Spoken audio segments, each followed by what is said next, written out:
તો આજે ધોરણ 11 ફિઝિક્સ ચેપ્ટર 3 સૂર્યપથ પર ગતિનું રિવિઝન કરીશું અને એ રીતે MCQ માટે, થિયરી માટે નહીં, આ MCQના પોઈન્ટ લખેલા છે.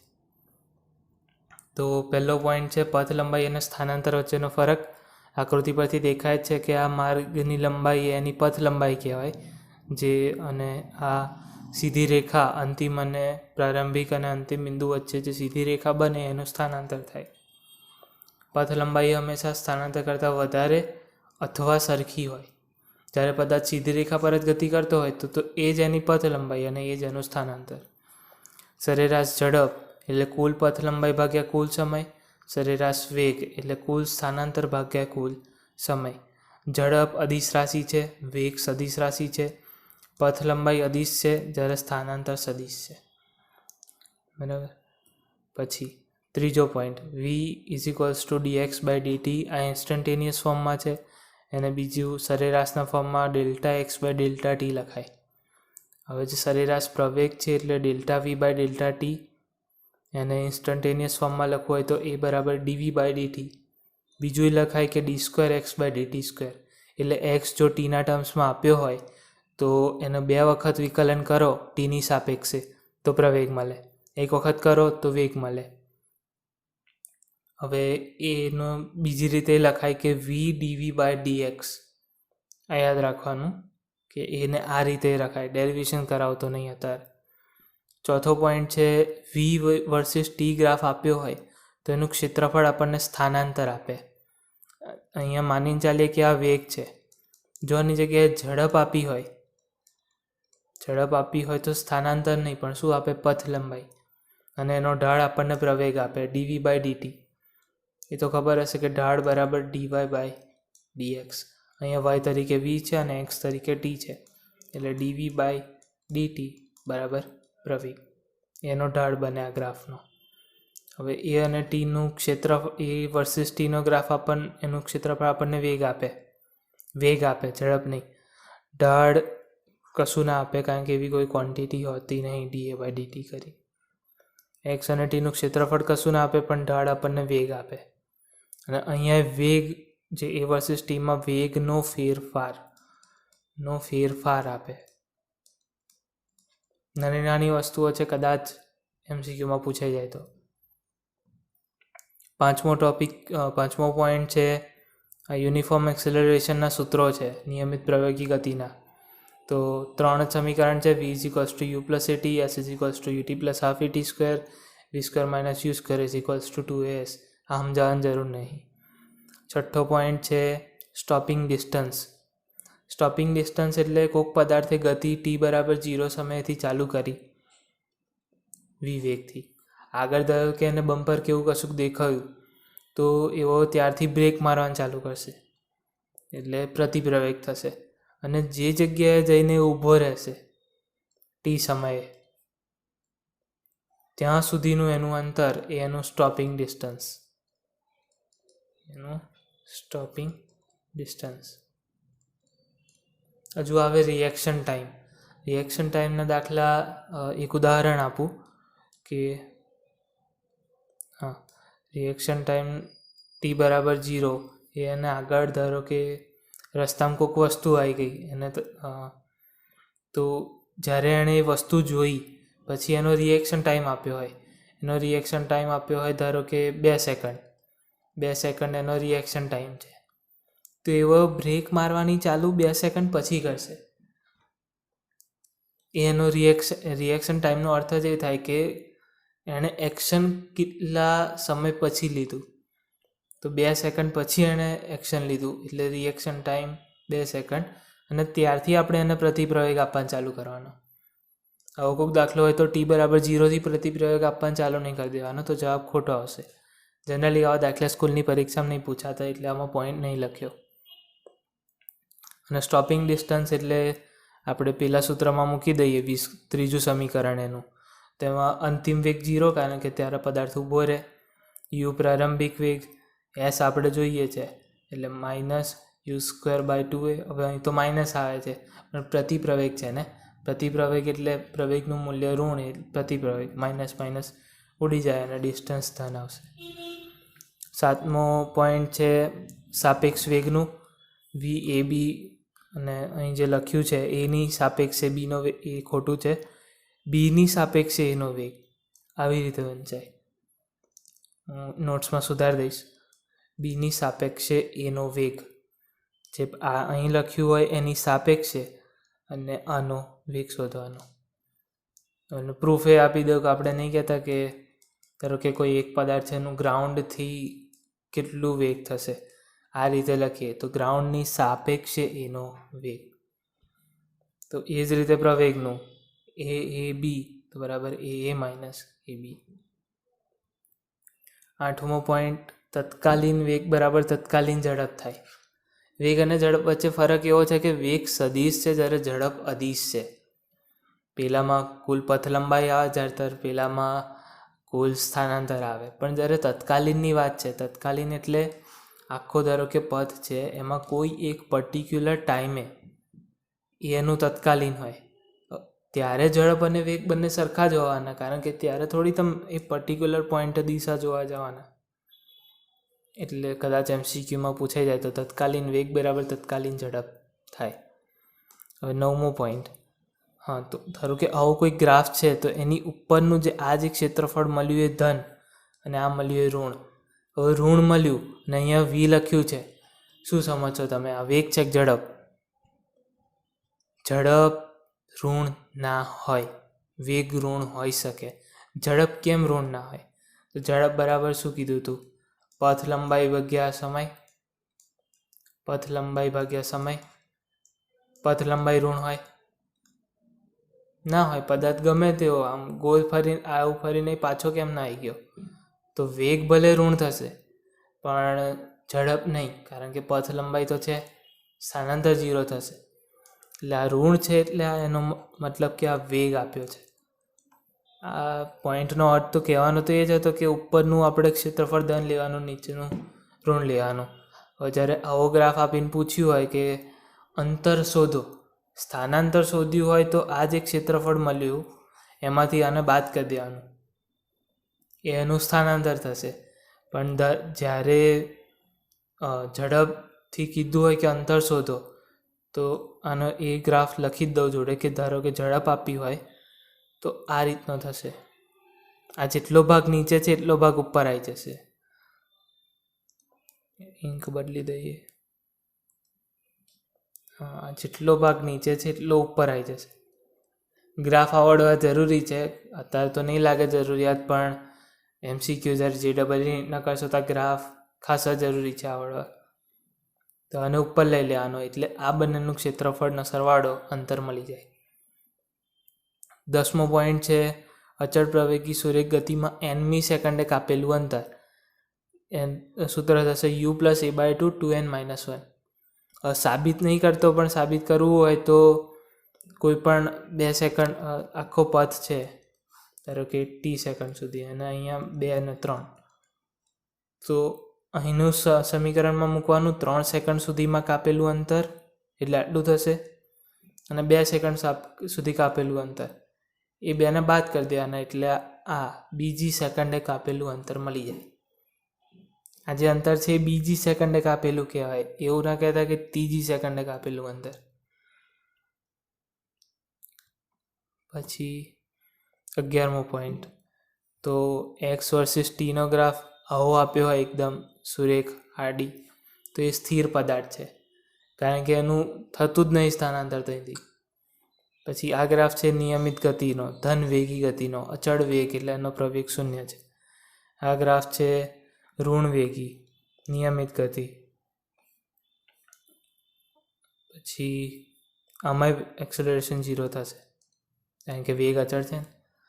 આમાં એ ધન થશે હવા ગ્રાફમાં, અને પછી આમાં એ ઋણ. પછી 12મા પોઈન્ટમાં v, આ અત્યાર સુધી x વર્સિસ ટીના હતા, હવે v વર્સિસ ટીના. તો આમાં સીધી આમ આડી ત્રાંસી સુરેખા એટલે એ ધન પ્રવેગ સાથે ધન દિશામાં ગતિ, પહેલા ચરણમાં છે એટલે ધન દિશામાં ગતિ. પછી એ ઋણ સાથે ધન દિશામાં ગતિ આ બીજા ગ્રાફમાં, કારણ કે પહેલા ચરણમાં છે. પછી આ છે ઋણ પ્રવેગ સાથે ઋણ દિશામાં ગતિ. એટલે આ જે પહેલા ગ્રાફનો જે કેસ થાય એ આવો થાય કે એનો વેગે અહીંયા છે, પ્રવેગે અહીંયા છે, બરાબર. જે બીજા ગ્રાફનો કેસ થશે એ ભલે ઋણ છે પણ પદાર્થ જાય છે તો હજુ આમ જ, આ સ્ટોપિંગ ડિસ્ટન્સવાળા જેવું કે પદાર્થનો પ્રવેગ ઊંધો થશે કારણ કે બ્રેક મારી, પણ વેગ પદાર્થ હજુ આગળ જાય છે, આગળ જઈને ઊભો રહેશે. એટલે આનો જેવો ગ્રાફ બનશે એ આ. પણ જ્યારે વેગે ઋણ દિશામાં અને પ્રવેગે ઋણ દિશામાં એ થશે આ. પછી 13મો પોઈન્ટ પલટીવાળો કેસ. ઇંક બદલી લઈએ. પલટી એટલે ધારો કે સ્ટોપિંગ ડિસ્ટન્સવાળામાં જ જો પેલા એમાં તો જો કે બ્રેક મારી હતી, પણ જો પ્રતિપ્રવેગ કરીએ, ધારો કે વીથી આમ જતો હતો, એણે પ્રતિપ્રવેગ ચાલુ કર્યો આપવાનો, તો પદાર્થ આમ ગયો, ધીમે ધીમે પ્રતિપ્રવેગને લીધે ધીમો પડશે, પછી પાછો ફરશે. કારણ કે અહીંયા વેગ 0 થઈ ગયો. જેવો વેગ 0 થયો, પ્રતિપ્રવેગ તો હજુ છે જ, એટલે પદાર્થ પાછો આમ જશે. તો આ જે ટાઈમે એનો વેગ 0 થયો એને પલટી મારી કહેવાય, કે આમ જતો હતો ને આમ વળી ગયો. આ કન્સેપ્ટ કેમ સમજાયો છે આગળ આવશે. હા, 18મા પોઈન્ટમાં. હવે એ યાદ રાખજો, એ વખતે કહું. 14મો પોઈન્ટ છે એવરેજ શોધવું હોય. જ્યારે વી તમને ટીના ટર્મ્સમાં આપ્યો હોય અને એવરેજ વી શોધવો હોય, જનરલી પૂછાતું નહીં, પણ 12મામાં ખાસ આવશે. આ એવરેજ શોધવાની આ એક રીત છે કે એવરેજ વી તો સંકલન T1 થી T2 VDT અને ભાગ્યા કુલ સમય T2 માઇનસ T1. આ એવરેજ વી શોધવાની રીત, કોઈ પણ વસ્તુની એવરેજ શોધવાની રીત. આમ યાદ નહીં રાખો તો ચાલશે, પણ લખી દીધું છે કે આગળ જતાં કદાચ JEE માટે આ નોટ્સ રિવાઇઝ કરો તો કામ લાગે. પછી 15મો પોઈન્ટ, આ ખાલી ઉદાહરણ લીધું છે એવું સમજાવવા કે આવા દાખલા કેવી રીતે કરી શકાય. સાદી રીત તો આપણને આવડે છે, બીજી રીત કે આ વેક્ટર ફોર્મ આપણે જનરલી વાપરતા નહીં ક્યારેય. આ જે વેક્ટર ફોર્મ સાદા દાખલાઓ નહીં વાપરતા, પણ આવા દાખલા જલ્દી કરવા હોય તો આ વેક્ટર ફોર્મ વાપરવાનું. આમાં બીને રેસ્ટ પર લઈ જવાનું, એટલે આને 10 મીટર પ્રતિ સેકન્ડનો પાછળનો આપી દીધો વેગ, એટલે કેન્સલ થઈ ગયો આ વેગ. અહીંયા 10નો લાગ્યો, એટલે નેટ થશે 5 મીટર પર સેકન્ડ આમનું. હવે એને આ સૂત્રમાં સદિશવાળા સૂત્રમાં મૂકી દેવાનું. સદિશવાળામાં મૂકો એટલે એનો નેટ 5 પાછળની બાજુ છે, એટલે આ ઋણ થશે. આવા દાખલા જલ્દી કરવા હોય તો આ સૂત્ર વાપરી નાખવાનું. પછી 16મો પોઈન્ટ એ સાપેક્ષ ગતિનો એક કેસ છે કે આવા દાખલા આપ્યા હોય, અહીંયા જી નહીં, અહીંયા એ છે. આવા દાખલા આપ્યા હોય તો જેમ કે આનો જવાબ તમે કેવી રીતે લાવો, ડાયરેક્ટ જવાબ લાવવો હોય તો રેફરન્સ ફ્રેમનું ગણતરીમાં લેવાનું. રેફરન્સ ફ્રેમની સાપેક્ષવાળું કે બી, આમાં પૂછ્યું છે બીનો ગ્રાઉન્ડની સાપેક્ષે વેગ. બી જે ઓબ્જેક્ટ છે, જે માણસ છે, એનો ગ્રાઉન્ડની સાપેક્ષે વેગ. તો આ સૂત્ર ડિરાઈવ કરવું હોય કે આ સૂત્ર કેમનું આવ્યું તો એ કરી દઉં. જો અહીંયા વી એનો વેગ આપ્યો છે ગ્રાઉન્ડની સાપેક્ષે, એટલે VA માઇનસ VG 5 મીટર પર સેકન્ડ. જો કે આ VA જ છે કારણ કે જનરલી ગ્રાઉન્ડ સ્થિર હોય, તો 5 મીટર પર સેકન્ડ. હવે જે બીનો વેગ આપ્યો છે 3 મીટર પર સેકન્ડ, હવે આપણને પૂછ્યું છે બીનું ગ્રાઉન્ડની સાપેક્ષે, એટલે આપ્યું છે એની સાપેક્ષે હશે, એની સાપેક્ષે. તો બીનો એની સાપેક્ષે વેગ શું આપ્યો છે 3 મીટર પર સેકન્ડ. આગળનું સૂત્ર લગાવી દઈએ, VB માઇનસ VA. હવે VB જે આવ્યું એ આ ગ્રાઉન્ડની સાપેક્ષવાળું આવ્યું, એટલે એને કરતા કરી દઈએ તો 3 મીટર પર સેકન્ડ વત્તા VA. VA શું છે 5, જવાબ શું આવશે 8, અહીં લખેલો જ છે. તો તો જો ડાયરેક્ટ કાઢવો હોય તો આવી રીતે કાઢવાનો કે VBનો અને VAનો સરવાળો કરી દેવાનો. અને એટલે એવું નક્કી ન કરું કે સાપેક્ષ વેગમાં દર વખતે માઇનસ આવે, પણ આપણે જનરલી આ સૂત્ર વાપરી નાખવાનું, કારણ કે આવું યાદ આવે ના આવે.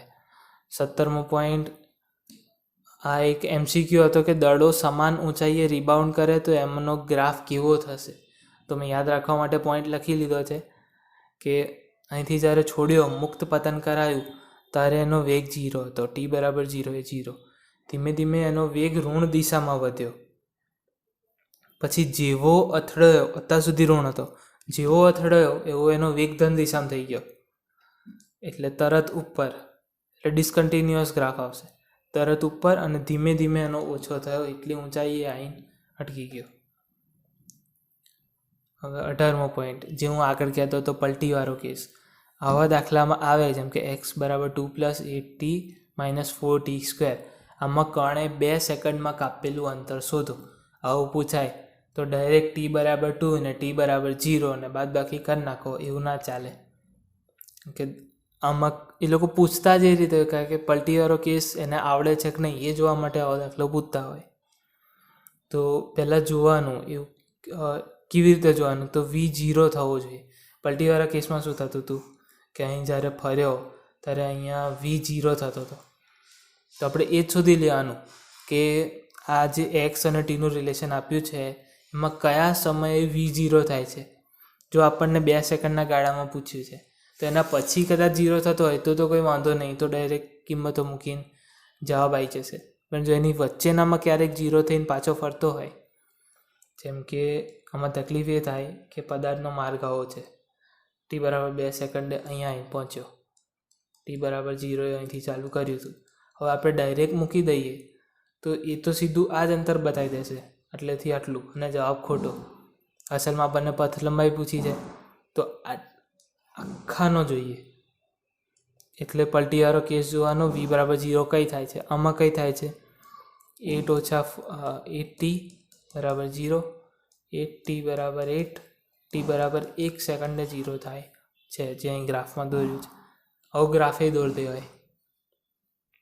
અહીંયા vના y અક્ષ પર છે, એટલે પછી સીધું આનું ક્ષેત્રફળ સુધી નાખવાનું. જો સાદી રીતે એનો ગ્રાફ વધારે આવડતા હોય તો આ રીત કરાય. 19મો પોઈન્ટ, છેલ્લો પોઈન્ટ છે કદાચ, હા છેલ્લો પોઈન્ટ છે. 19મા પોઈન્ટમાં એક અમુક દાખલા કરવાની રીત છે. આવા દાખલા સ્કૂલ લેવલે આમ તો નહીં પૂછાતા, પણ કદાચ પૂછી નાખે હવે તો આવા દાખલા પૂછાય છે નીટમાં અને JEEમાં, કે v અને x વર્સિસ ગ્રાફ આપ્યો છે, તો તમે a અને x વર્સિસ ગ્રાફ દોરો. તો એમાં કેવી રીતે કરવાનું, જે ગ્રાફ આપ્યો છે એટલે આમાં સીધી રેખા આપી છે, એટલે y બરાબર mx + c સાથે સરખાઈ દેવાનું. તો y શું છે, v, mનું m કારણ કે ધન છે, x જ છે, અને v0 આ c એટલે v0. તો હવે એનું વિકલન કરીએ તો ઢાળ એનો m, અને હવે એનું એક સૂત્ર યાદ રાખવાનું કીધું હતું આગળ, v dv/dx. dv/dx શું થયો, એનો ઢાળ એટલે m, અને v તો આપણી જોડ ઉપર છે જ આ સૂત્ર પરથી, તે મૂકી દેવાનો. તો અહીંયા આવે છે a બરાબર m² x + mv0. આ mv0 આવ્યું એ c, અને y બરાબર mx + c જોડે સરખાઈ દેવાનું, એટલે x અક્ષ પર x જ રહેશે, એનો જે ઢાળ છે એ m² થશે, ઉપરવાળાનો m². આ રીતે એ એક્સમાં આમાં કશું બદલાયું નહીં, પણ જે નીચેનો કેસ છે એમાં ગ્રાફ બદલાય છે, કે એમાં ઢાળ આપણો ઋણ છે, એટલે v બરાબર -mx + v0. હવે અમુક વાર પ્રશ્ન થાય કે ભાઈ ઋણ છે તો એ એમની વેલ્યુ ઋણ થઈ ગઈ, એ લખવાનું શું જરૂર કે એમ ઋણ છે, પણ આગળ જતાં તકલીફ કરે કે એમ ઋણ છે એવું દર વખત યાદ ના રહે. જે એનામાં મૂકો તો એ વખતે યાદ ના હોય કે એ ઋણ છે, જો યાદ રહેતું હોય તો એ રીતે વાંધો નહીં, પણ -m લખો તો બરાબર છે. અને dv/dx બરાબર -m. હવે એના v dv/dx મૂકી દેવાનું. બધા આ પ્રકારના દાખલા કરવાની આ જ રીત છે કે જે પહેલો ગ્રાફ આપ્યો હોય એને કોઈક સમીકરણમાં ફેરવવાનું, પછી એ રિલેટેડ એનું સૂત્ર જોવાનું, અને એની અંદર ઇનપુટ કરી દેવાનું. આમાં minus M X plus V naught અને જોડે માઇનસ એમ. તો હવે જે એનો ફાઇનલ આવ્યું કે એમ સ્ક્વેર એ ધન આવ્યું એટલે એનો ઢાળ ધન આવ્યો એટલે આમ હશે ગ્રાફ, અને એનો જે સી આવ્યો એ ઋણ આવ્યો એટલે ચોથા ચરણમાં જવાનું કે આમ ધન છે ને નીચે ઋણ છે, તો ગ્રાફ આવો બનશે. સીધી રેખા જ બનશે કારણ કે વાય બરાબર એમ એક્સ પ્લસ સીને સરખાવાય છે. તો બસ આ રિવિઝનમાં આટલું જ, અને આના પછી પ્રેક્ટિસ પ્રશ્નો કરીશું કુમાર પતે એટલે બીજું કોઈક પ્રકાશન પણ લઈશું. એમસીક્યુ માટે આટલા પોઈન્ટ યાદ રાખી લો તો આમ તો બધા એમસીક્યુ થઈ જ જશે. ઉપરથી 2-3 પોઈન્ટ વધારે કીધા છે, તો પણ બીજો કોઈક પોઈન્ટ રહી ગયો હશે તો એમસીક્યુ કરતી વખતે જોડે જ લખાઈ દઈશ.